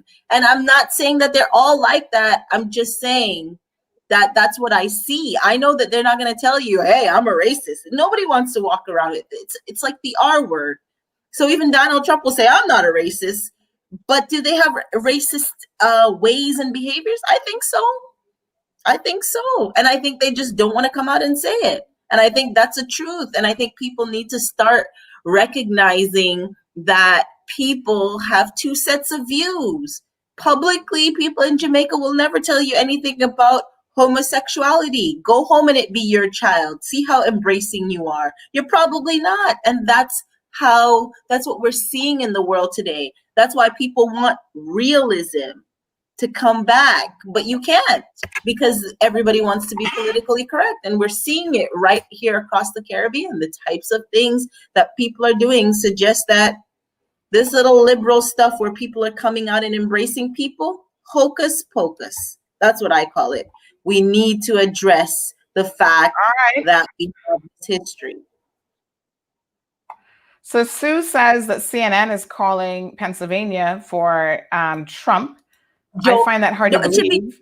New York Times Joe Biden is now ahead. Yeah, I don't know where that came from, Sue, but Joe Biden said, The New York Times says Joe Biden has won the absentee ballots overwhelmingly counted so far. And that is coming from the Secretary of State early Wednesday. If he carried the remaining absentee ballots by similar margin, he would win the state. So I'm surprised that anyone would be calling that out. CNN has been being very cautious. So as of 5 a.m., as of 5 a.m. this morning, and this has since been adjusted, because it was adjusted at 7 a.m. But as of 5 a.m., outdated news said that President Trump was leading by 700,000 votes in Pennsylvania. But there was 1.4 million absentee ballots for that particular state. And that's where Biden is picking up the votes in Pennsylvania. So the numbers, I don't know about that, Sue. I think you might want to double check. Pennsylvania right now, Trump is ahead, but he's only, according to AP, there are 3,016,119 votes for Donald Trump. And then for Joe Biden at this present time, AP is reporting that he has 2,427,686 votes. And that's Pennsylvania. So that's what we're seeing there. But I do know Michigan, Donald Trump. Yeah, I think what's happening is in Pennsylvania, only 75% of the estimated votes have been counted. And so what remains to be counted are the absentee and mail-in ballots, which so far Joe Biden has been winning by an overwhelming margin, is what the New York Times has reported. So that is why they think, despite Trump having a slight margin with the in-person votes, I guess, because there's still a significant number of a percentage of the 1.4 million of the mail-in ballots still outstanding and to be counted, that is where they think that Biden could very likely overtake him. I mean, they actually said that he has won as of 54 minutes ago. And they say if that trend continues with the remaining ballots, he will take Pennsylvania. So I don't know how CNN could be saying that he took Pennsylvania. No, I'm suggesting. No, I was referring to Sue. Oh, okay. Because I'm saying to you that CNN has been being very cautious. They didn't call Florida for Donald Trump until maybe 1 this morning, and I've been up, so I've been looking. Even in Michigan, I wanted to say that right now Joe Biden is ahead, but only by 18 votes. That's bizarre. That's crazy. But hey, it's coming. Michigan is still counting hundreds of thousands of absentee ballots. That was an hour ago. Biden is ahead in Wisconsin after trailing Trump through the night. That was 14 minutes ago. So yeah, it's very much minute by minute in terms of what's happening. So say, for example, in Wisconsin, much of the night, President Trump was ahead by over 100,000 votes. But now with 97% of the votes counted, Joe Biden is ahead by nearly 21,000 votes. And the question is, what happened? The answer lies in mail-in voting, according to CNN's Phil Mattingly. So it looks like these mail-in voters, people who knew that they could not get out to the polls, are going to be a deciding factor in the American election. And again, over 1 million people pre-voted. So that's a big number. And I wanted to share something with your viewers. My apologies. Over 100 million people, not 1 million, over 100 million people pre-voted, absentee, early ballots, that sort of thing. Right. And I think that's the way to go for the United States. Like who wants to go stand in line and be exposed to COVID? Anyway. So here's what we know. Joe Biden has 224 electoral votes. Trump has 213. In terms of the popular vote, Joe Biden has over 68.5 million, and President Trump has 65.9 million. Shows a deeply divided country. At the moment, it's a very nail-biting situation, but at the moment, Joe Biden has both the popular vote and the electoral vote in the leads, and that's as of 8:30 a.m. No one is projecting a winner in the presidential election yet because Alaska is still out, Arizona is still out. North Carolina is out. Nevada, Wisconsin, Michigan, Maine, Georgia, and Pennsylvania. So Right. it is what it is. It is what it is. They're not going to make the mistake of having whatever on their face, pie or whatever, by calling it. And although Trump is apparently out there saying that he's won, nobody else in their right mind but Trump. To be fair, I do think that when he made that statement at 121, he was being quite funny because he said, frankly, we did win this election. I think that was a joke because he was up there laughing. He's like, why are we always making excuses when this man says stupid shit? Because he didn't sound convincing. He didn't go out there and go, I won. Why do we always... He didn't Why sound do we always make excuses for this man when he says he didn't sound Why? I just talked about that this morning. 1:21 in the morning, Donald Trump says, frankly, I've won because Fox News doesn't want to give it to me. I'm like, okay, clearly he's not being serious. So you move on. You just discredit it. Listen, this man said before today that he was going to call the election early in his favor. I mean, why do we continue to excuse every single thing he says? I think that here's the problem I have with media professionals. You guys are part of the making of Donald Trump because we carry every stupid thing he says. Sometimes we need to leave some of it behind. He can't win yet, Sandra. He can't win. But you don't understand. By him saying that, this is my point that I make. By him saying that, his supporters will be like, oh, well, you underestimate the stupidity of his supporters. That's the problem. And he says it and they believe it. Well, we could get into a technical argument about what frankly means, but I'm going to leave it alone. He can't win. He's not, it's not. That's not the point. That's not the point. We know facts versus what's in Trump's head and what he says. The point is when he says certain things, right? He emboldens his followers who believe everything he says, or they make excuses for when he says stuff.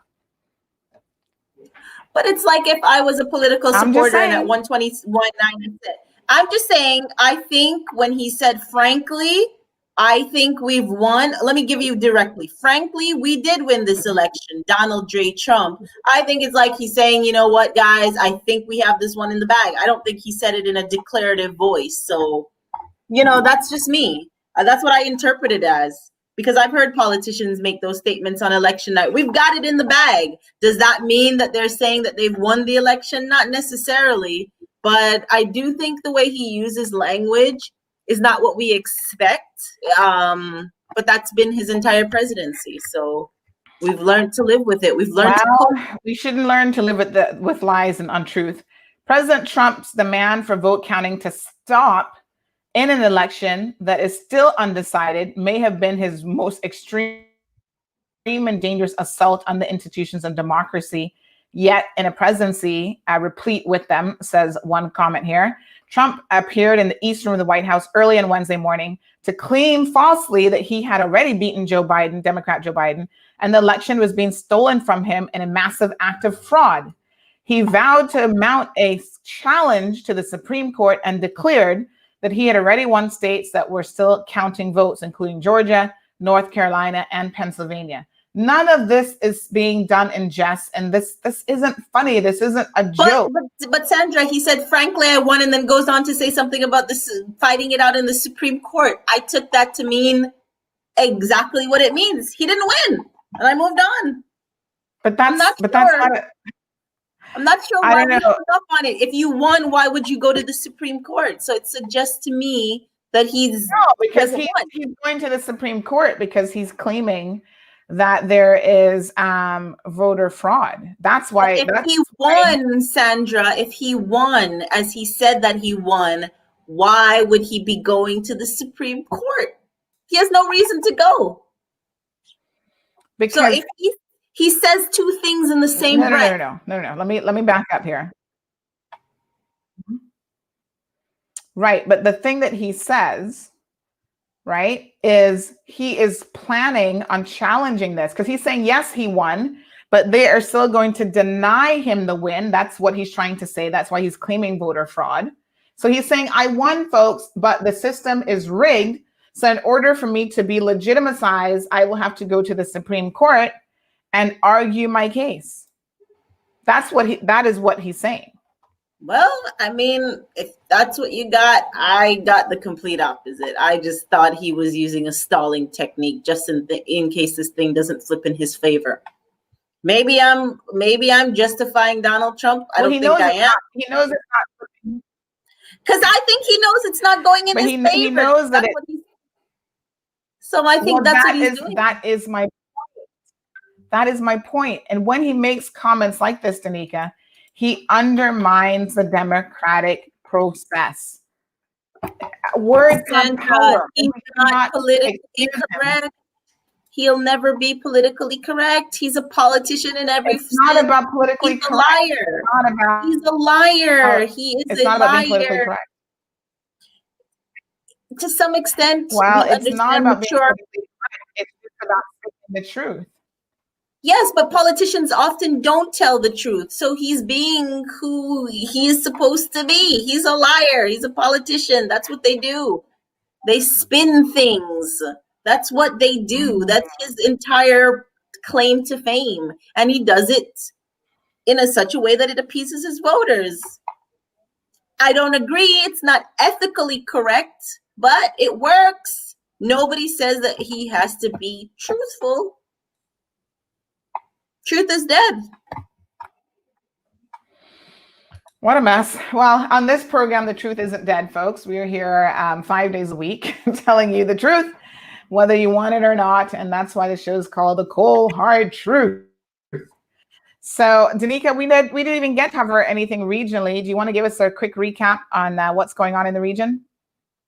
Okay, sure. So as you guys would have heard earlier this week, the Bahamas decided that it was moving towards reopening its borders to tourists. However, here's the catch, guys. There is no longer a 14-day requirement for tourists. Today, the Bahamas put out its latest COVID-19 numbers, which show COVID-19 is on the decline. Not sure what they're doing there. Many people have come out and basically thrown shade at the Bahamas, said, how dare you put the country in such a situation by opening the borders with no mandatory quarantine. The truth is, most countries around the Caribbean cannot afford to tell its visitors, we're going to put you in a quarantine for COVID-19 quarantine. And as I explained last week, a lot of people, I'm a realist. I come from an optimistic place, but I'm also frank about what really happens in businesses. Tourism and the economy is a business. And I think the Bahamas is saying, we can't afford to tell our prime business people that, hey, we're going to sell you a quarantine. You know, these are Americans primarily coming to us. We're talking about, sorry, I got distracted by the comments. We have Americans primarily coming to the Bahamas and saying, listen, we don't want a quarantine. Yeah. What are you going to do? What are you going to do? We're not doing this quarantine. You can't sell vacations and sell us a quarantine. So I think that's the pressure that we're seeing being faced by many Caribbean countries. In Jamaica, the situation is pretty much the same. A lot of people keep coming into the country. They're disregarding the quarantine, and we're doing nothing about it, because how easy is it for you to really arrest the people who spend money in your economy? And it comes back to paying lip service to COVID-19. But if you're a white American tourist, is Jamaica gonna put you in jail for breaking the quarantine? Not likely. I mean, there are people out there that would like to go, we live in a practical world, and I'm a practical person. imprisoning your tourists that you're relying on for their dollar, not gonna happen. So those are some of the things that we're seeing as it relates to the opening of borders. We're seeing cases spike in places like St. Lucia. They were under strict lockdown, but even their prime minister came out a month ago and saying, listen, guys, this is going to make us go broke. So I think the Caribbean is such a poor region in terms of how we've set it up, the infrastructure that we have here in the Caribbean, that it's unstable. We've built entire business models around tourism, and tourism is unsustainable. Sorry, I think we've gone.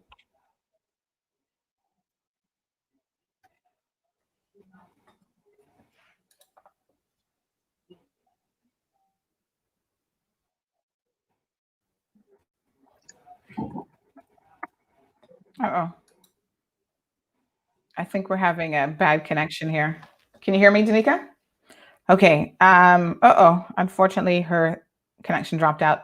I don't know what's going on with the connection today. I don't know if it's just the weather or what's happening, but we're actually out of time, believe it or not, for the show. Denieca, we might have to make you come back tomorrow to kind of just complete what you were saying. Headline news, Miami Herald this morning, 22 Cubans stranded on a Bahamian beach for 10 days. And they have been spotted by a plane. So stranded for at least 20 days, according to the U.S. Coast Guard. So I'm guessing that they need to try to get them some food or something. The U.S. government is saying there's risk the lives of everyone on board in the dangerous and unforgiving, especially when doing it in an overloaded and unseaworthy vessel with inadequate life-saving equipment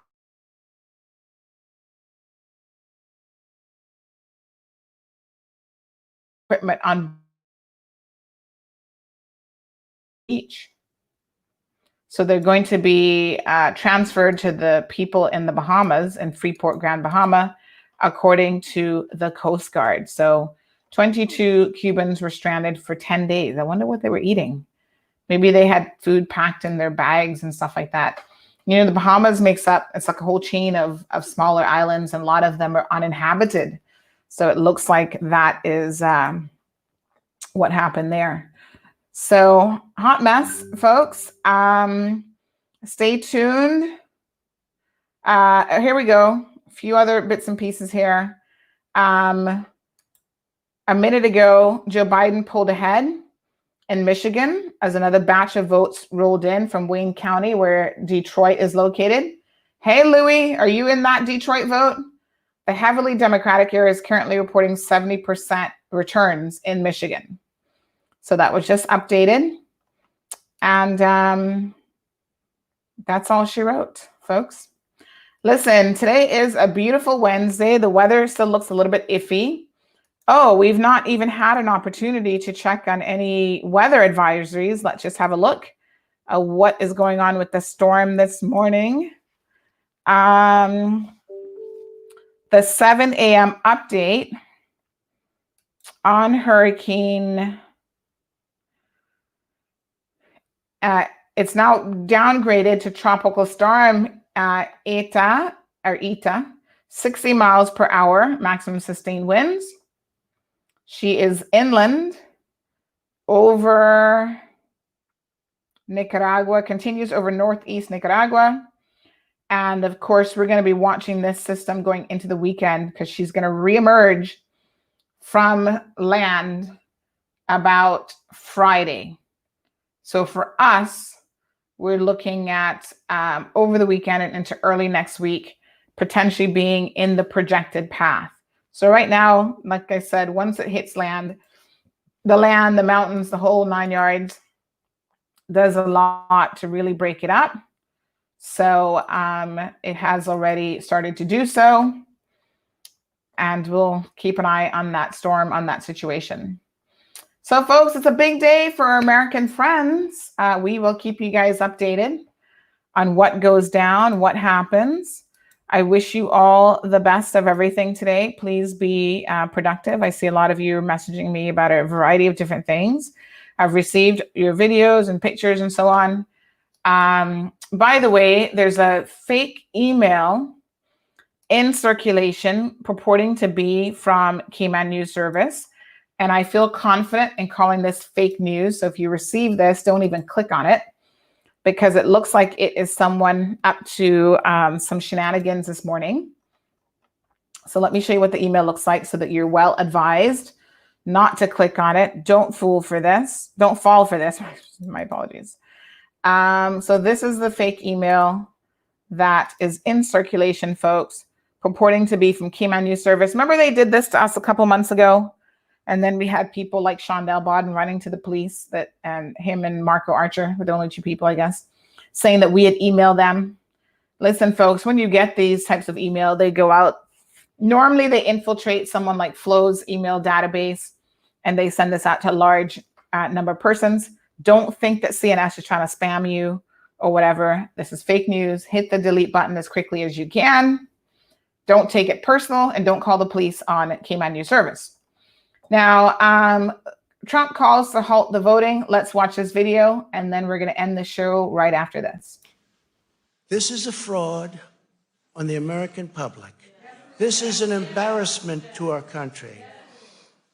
We were getting ready to win this election.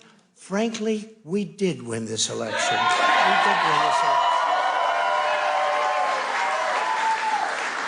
So our goal now is to ensure the integrity for the good of this nation. This is a very big moment. This is a major fraud in our nation. We want the law to be used in a proper manner. So we'll be going to the U.S. Supreme Court. We want all voting to stop. We don't want them to find any ballots at 4 o'clock in the morning and add them to the list, okay?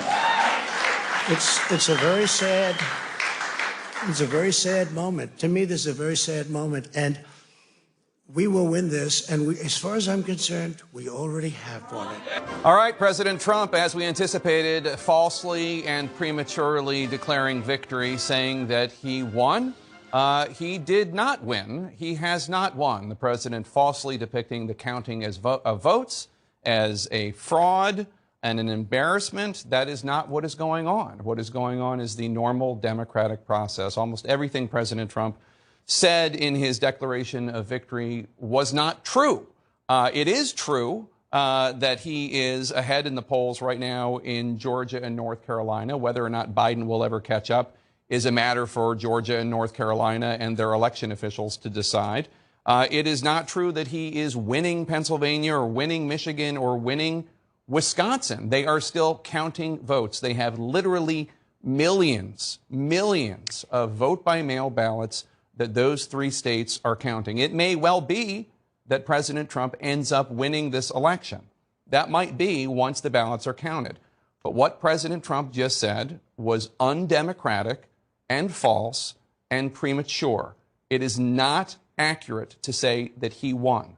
We do not know who won this election.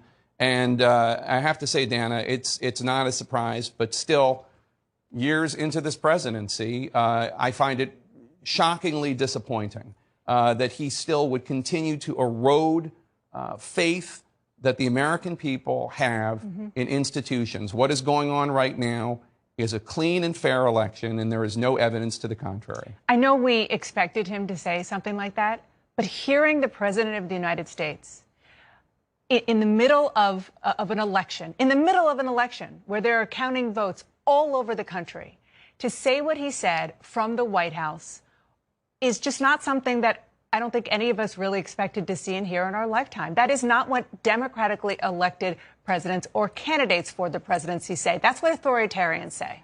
And when he said that that people are going to be disenfranchised, the only person right now at this stage of the game who is trying to disenfranchise voters is Donald Trump, because he is saying the voters whose votes have not yet been counted in the states that he doesn't want them to be counted in don't count.